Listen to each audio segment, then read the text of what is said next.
Rally করছেন বা ধরেন প্রতিরোধ করছেন, কি বলবেন? আমরা প্রত্যেকটা ঘরে ঘরে পৌঁছানোর চেষ্টা করছি, মানুষের কাছে আমাদের বার্তাগুলো নিয়ে পৌঁছানোর চেষ্টা করছি। কারণ আমরা জানি মানুষই সবথেকে বড় শক্তি, মানুষ সবথেকে বড় প্রেরণা দেয় এবং সেটাই আমরা চালনা করার চেষ্টা করছি। কি বলবেন, কতটা আশা দেখছেন? কারণ একদিকে তৃণমূল কংগ্রেস, অন্যদিকে বিজেপি, দুজনে তাদের প্রচারের ঝাঁজ ওরা বাড়িয়ে আপনারা ভুল বলছেন, ওরা একই দিকে রয়েছে। ওরা ঘোষণা করে দিয়েছে আরএসএস, ওদের মূল প্রতিপক্ষ হচ্ছে আমরা কমিউনিস্টরা, এবং তাই জন্য ওরা যারা লুটেরার দল একদিকে রয়েছে আর একদিকে মানুষের দল একদিকে রয়েছে। আপনি প্রথম প্রশ্নটা থেকেই আমি বলছি, তাই জন্যই তো আমরা মানুষকে নিয়ে মানুষের কাছে পৌঁছানোর চেষ্টা করেছি। এরাই তো যে এসআইআর এর জন্য এতগুলো মানুষকে সর্বনাশে ফেললো, এই যে কেন্দ্রের বিজেপি সরকার আর রাজ্যের যে তৃণমূলের সরকার, গোটা মানুষকে দ্বিতীয় শ্রেণীর নাগরিকে পরিণত করলো। প্রায় 93 লক্ষ মানুষকে এই দমদমে প্রায় নাম বাদ গেল, প্রায় 30,000, প্রায় 33,000 মানুষের নাম বাদ গেল। এই যে এরা এরা এরা আসলে একই মুদ্রার এপিঠ ওপিঠ। যা নীতি এরা লাগু করেছে তা সম্পূর্ণভাবে জনবিরোধী। আর এরা আপনারা আলাদা করছেন, এরকম কোনো আলাদা করার ব্যাপার নয়। এই গত পরশুই তো আপনারা দেখেছেন যে গোটা সংসদে বিরোধীরা এক কাট্টা হয়েছিল। তাতে 9 জন বিরোধী সাংসদ তারা অনুপস্থিত ছিল, তার মধ্যে 11 জন বিরোধী সাংসদ অনুপস্থিত ছিল, তার মধ্যে 2 জন নির্দল আর 7 জন তৃণমূল কংগ্রেস। সুতরাং তৃণমূল কংগ্রেস শুধু এটা নয়, বারবার ওই লোকসভা হোক রাজ্যসভা হোক বিভিন্ন ভোটাভুটিতে এরা সবসময় বিজেপিকে সাহায্য করতে এরা এগিয়ে লাফিয়ে লাফিয়ে নিজেরাই চলে গেছে। সুতরাং এটা খুব স্পষ্ট, ওরা একদিকে আর আমরা মানুষের স্বার্থ নিয়ে মানুষের দাবিগুলো নিয়ে রাস্তায় লড়াই করছি। 2021 সালে আপনার সাথে কংগ্রেসের এক জোট হয়েছিল, এবার 2026 আপনারা একা লড়ছেন বা আইসিএফকে সাথে নিয়ে। হ্যাঁ, কংগ্রেসের যে প্রার্থী দাঁড়িয়েছে তার বিরুদ্ধে একাধিক অভিযোগ আসছে যে তারা বিজেপির হয়ে কাজ করছে। আমরা সমস্ত বামপন্থী, প্রগতিশীল, ধর্মনিরপেক্ষ সমস্ত শক্তিকে আমরা আহ্বান জানিয়েছি এবং সিপিএম প্রথম থেকে বলেছে এই লড়াইটা আমাদের লড়তে হবে, যে আরএসএসের বিরুদ্ধে, কর্পোরেটদের বিরুদ্ধে এই লড়াইটা লড়তে হবে। যারা এই লড়াইয়ে এসেছেন তাদেরকে স্বাগত জানিয়েছি, আর যারা আসেননি সেটা খুব স্পষ্ট।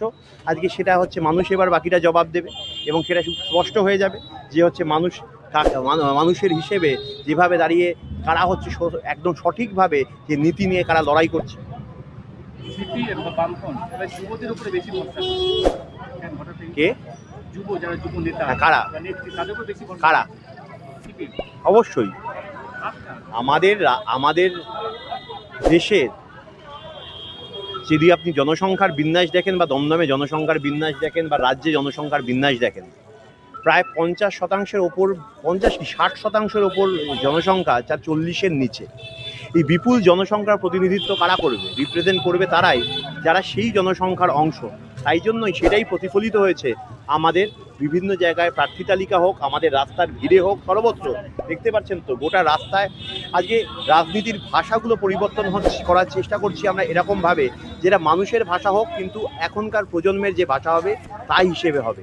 তাই জন্য সেরকমভাবে আমাদের সেই যুব শক্তির ওপর বারবার গোটা পৃথিবীতে মানুষ সমাজ পরিবর্তনের জন্য যেমন করে ভরসা করেছে, আজকেও গোটা বাংলায় এই দমবন্ধ করা পরিস্থিতিতে যখন জাতপাত ধর্মের নামে যারা বিভাজন করছে এই কেন্দ্র এবং রাজ্যের সরকার, তাদের বিরুদ্ধেও আমরা এক কাট্টা হচ্ছে।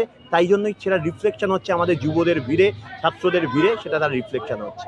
কালকে বিজেপি একটা প্রেস কনফারেন্স করেছে, যেখানে বলেছে এখানে অবৈধ নির্মাণ চলছে দমদম জুড়ে, মশামাছির উপদ্রব এবং একটা সিন্ডিকেট রাজ চলছে। আপনারা কি বলছেন? আসলে দেখুন, এইগুলো তো আমরা প্রথম থেকে বলে যাচ্ছি। আসলে বিজেপি এই কথাগুলো যারা বলছেন তারাই তৃণমূলের সাথে ব্যবসা করেছেন বা করছেন, এবং আমরা এটাও দেখেছি যে বিজেপি গোটা দলটাই তৃণমূলের একটা প্রাক্তন তৃণমূলের সঙ্গে পরিণত হয়েছে, ইউনিয়ন হয়ে গেছে, রিউনিয়ন। সুতরাং ওদের বলার কোনো অকাত নেই, এটা বলার কোনো ওদের কোনো রাইটস নেই।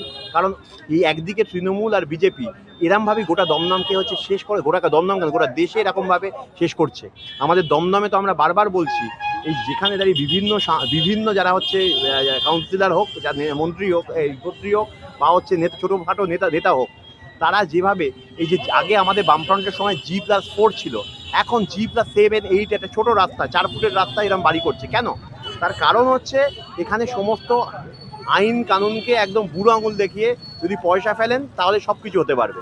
আবার সেই পয়সা দিয়ে এই যারা হচ্ছে ইমারতির ব্যবসা করছেন, প্রমোটারি ব্যবসা করছেন, তারাও হচ্ছে বাঁচতে পারছেন না, কারণ তাদেরকে যেইভাবে শোষণ করা হচ্ছে, এই গোটা এই নির্বাচন প্রসিডিওরে যেভাবে পয়সা এক্সটর্ট করা হচ্ছে, তাদের থেকে লুট করা হচ্ছে, তারাও তো ওষ্ঠাগত হয়ে যাচ্ছে। ফলে গোটা সিস্টেমটাই ভেঙে পড়ছে। এই অবৈধ নির্মাণ থেকে শুরু করে একটা বেলাগাম একটা হচ্ছে উন্নয়নের নামে বেলাগাম হচ্ছে আনপ্ল্যান ডেভেলপমেন্ট হচ্ছে, মানে অপরিকল্পিত উন্নয়ন হচ্ছে।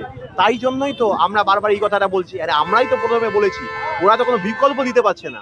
আমরা বলছি বাগজোলাখাল মাস্টার প্ল্যান কেন দরকার, কারণ নিকাশি ভেঙে পড়ছে, বহুদল হচ্ছে, নিচে জলস্তর কমে যাচ্ছে, জলস্তর কমে যাওয়ার ফলে জন্ডিসের মতো রোগ দমদমে বৃদ্ধি পাচ্ছে। এটা যে কোনো ডাক্তারের খানায় যান, আপনার তারা বলে দেবে। এবং এই একটার পর একটা জায়গায় যে বদ্ধ একটা হচ্ছে পরিবেশ তৈরি হচ্ছে, মানে হাওয়া বাতাস খেলাবার জায়গা নেই, সেখানে বয়স্ক এবং শিশুদের শ্বাসজনিত সমস্যা তৈরি হচ্ছে এই দমদম সহ একটা বিস্তীর্ণ অঞ্চলে।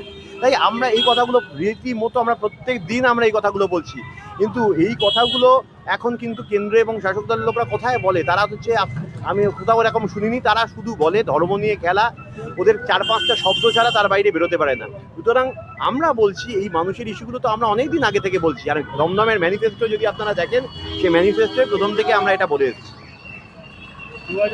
2026-এ বামপন্থার পুনরুত্থান ঘটবে এই বাংলা সহ এই দমদম।